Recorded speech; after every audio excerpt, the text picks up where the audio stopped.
Regresamos de la pausa y continuamos con nuestro análisis con dos grandes periodistas y escritores, Jorge Mestre y Antonio Moreno. Jorge, tú escribiste un artículo precisamente sobre todo esto en OK Diario, muy acertado. ¿Puedes explicarnos un poquito, explicarle a la audiencia sobre lo que escribiste y tu visión sobre este posible conflicto?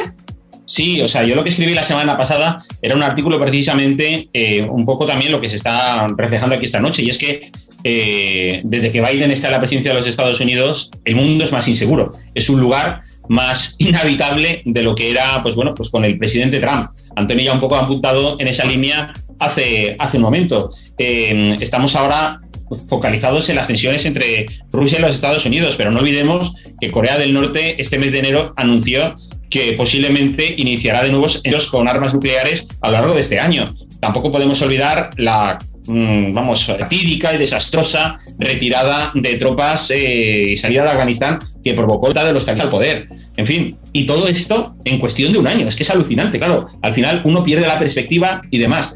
Pero es que además, ahora que me preguntabas esto, María, quisiera decir y añadir que respecto a lo que dice Estados Unidos, es que, a ver, Estados Unidos dice que ellos no quieren impedir a ningún país soberano elegir sobre su futuro. Vamos a ver, a mí esa respuesta me parece completamente hipócrita, porque yo me juego lo que sea a que Estados Unidos jamás aceptaría esa misma soberanía que le otorga a Ucrania se la diera a México o a Canadá para que firmasen algún tipo de alianza militar con Rusia o con China. Por tanto, al final, en relaciones internacionales, lo que funciona, aparte de que cada Estado es igual dentro del sistema internacional, tiene que haber un principio siempre de reciprocidad. Entonces, si al final Estados Unidos lo que quiere es crear, digamos, bajo su paraguas de protección a Ucrania, pues aquí pueden pasar dos cosas. O que Rusia siga eso sin asumirlo, o, claro, y eso puede, digamos, llevar a una escalada mucho mayor, o que en el momento menos pensado, o a lo largo incluso de este año, que Rusia efectivamente decida, pues una operación similar a la de Cuba del año 1962. Entonces, que me refiero a la de instalar misiles, ¿no? En la Correcto, lo ha anunciado.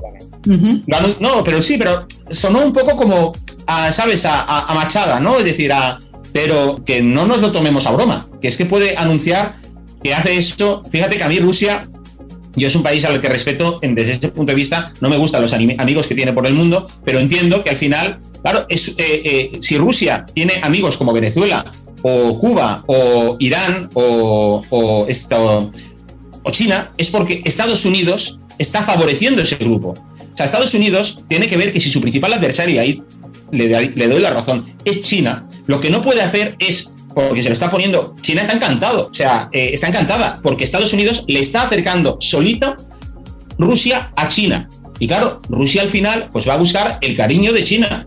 Ojo, que China y Rusia llegará un momento, no sé si será en 15 años, en 20 años, que chocarán. Chocarán porque son dos países con fronteras en común, y Estados Unidos y Rusia mirará con sospecha, con suspicacia, la evolución y el crecimiento de China.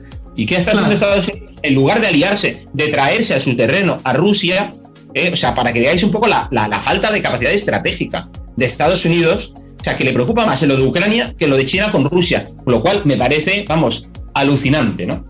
Bueno, la verdad que sí, y precisamente eso hemos visto cuando estuvo gobernando Donald Trump, ¿no? Cómo intentó acercarse a Putin y cómo le dejó ver a la prensa de que efectivamente Rusia no era nuestro enemigo. Por otra parte, Antonio, me gustaría saber tu opinión. ¿Por qué estas administraciones demócratas, estas administraciones de izquierda, se envalentonan tanto con Rusia y no hacen nada por llevar la libertad, por ejemplo, a sus vecinos, digámoslo así, ¿no? A Cuba, a Venezuela. ¿Cuál es el interés exacto, ¿no?, y concreto para que el único objetivo ahora mismo sea atacar a Putin, amenazarlo, sancionarlo, cuando mientras tanto quieren levantarle en cuanto a las sanciones a Venezuela y a Cuba? ¿Cuál es tu opinión al respecto? Bueno, yo más que interés, María, lo que veo, como bien dice Jorge, es una falta de visión estratégica descomunal que además procede de los años 90. Es decir, con la caída de la Unión Soviética se podría haber ayudado a la regeneración de aquella parte del mundo que tanto sufrió los años del comunismo, y sin embargo no, lo que se intentó fue una especie de poder unipolar y de enseñarse sobre esa parte del mundo, como digo, mientras se nos decía que países como Arabia Saudita o Marruecos eran aliados, ¿no? yo más que a un interés propiamente dicho, lo achaco a una falta de visión y a un desconocimiento sobre todo eso, desde la misma potencialidad del mismo futuro inmediato. Como bien dice Jorge, de hecho, China y Rusia van a chocar temprano. Sí, es una frontera muy jugosa en cuestión de materias primas, en cuestión de despoblación, y eso va a ser tarde o temprano un choque entre ellos dos. O sea, en vez de haber tirado por ahí y en vez de haber aprovechado además el tirón que tenía la migración europea del este a Estados Unidos, ¿no?, que hubiera conectado mucho con esa parte del mundo, pues yo creo que solo se pensó en una relación como de dominio, ¿no? Y además es lo que dice también Jorge con el tema del gas. Yo creo que no se está midiendo la dependencia que muchos países europeos tienen del gas de Rusia, de Bielorrusia, o que pasa por Ucrania, y nos estamos metiendo en un terreno muy peligroso por culpa de esa visión. O sea, porque por más interés que tengan en una especie de dominio político y demás, está claro que si tú me estás hablando de que voy a llevar la libertad, el progreso, la tolerancia para arrancarlos del malvado Putin. Sí, bueno, pero luego entonces, ¿cómo que eres aliado de Arabia Saudita? Es que... claro, la hipocresía, ¿no? Y es que no se entiende. Claro, y a ese respecto, además, os doy unos datos también. Aquí en Estados Unidos se tiene a Putin, como un demonio, ¿no? Sobre todo la izquierda estadounidense. Pero hablemos de lo que estamos viviendo aquí. Biden, durante el 2021, ha sido el presidente menos transparente de la historia moderna de los Estados Unidos. Biden únicamente brindó 9 conferencias de prensa en su primer año de gobierno y dos conferencias de prensa en solitario. Ya vimos cómo acabó la última rueda de prensa esta misma semana, ¿no? Entonces, Jorge, ¿cómo puede criticar esta administración estadounidense a Putin y tacharlo de que violan los derechos humanos cuando aquí estamos viendo y estamos sufriendo en carne propia como el FBI y el Departamento de Justicia persigue a los padres simplemente que se oponen a que no se les adoctrine a sus hijos en la escuela, que se deje de hablar del género fluido, de que si los niños son blancos son terroristas en potencia, blancos supremacistas? Imaginaros que la última semana vimos como un colegio en Virginia hacía a los niños de 4 a 7 años una especie de juego en el que decía, identifica a los privilegiados, y entre ellos nombraba a los militares estadounidenses, por lo que aquí sabemos que la mayoría son inclusive gente que viene de unos estratos pues no muy afortunados, personas que buscan un futuro mejor en las Fuerzas Armadas, los blancos, aquellos que creen en Dios. ¿Cómo se va a permitir esta administración criticar a Putin cuando nos tiene a todos los conservadores contra las cuerdas, no? Sí, totalmente. Vamos a ver, al final esto es una cortina de humo, pues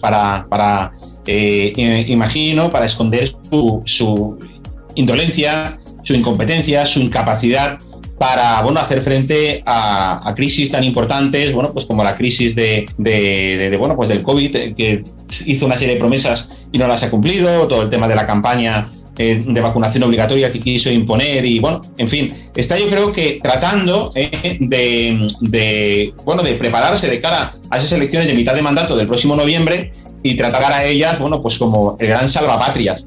El problema que yo veo con esto es que, como digo, la población estadounidense como la población europea no está ahora, digamos, por la labor de meterse en nuevos conflictos. Y de hecho, pues digo otra cosa, es decir, Francia y Alemania de alguna manera sí que han manifestado su, conformidad en criticar a Putin, pero, ojo, ellos no han, están teniendo una actitud muy similar, a las distancias, por supuesto, a la que hubo de Francia y Alemania con el régimen de Saddam Hussein.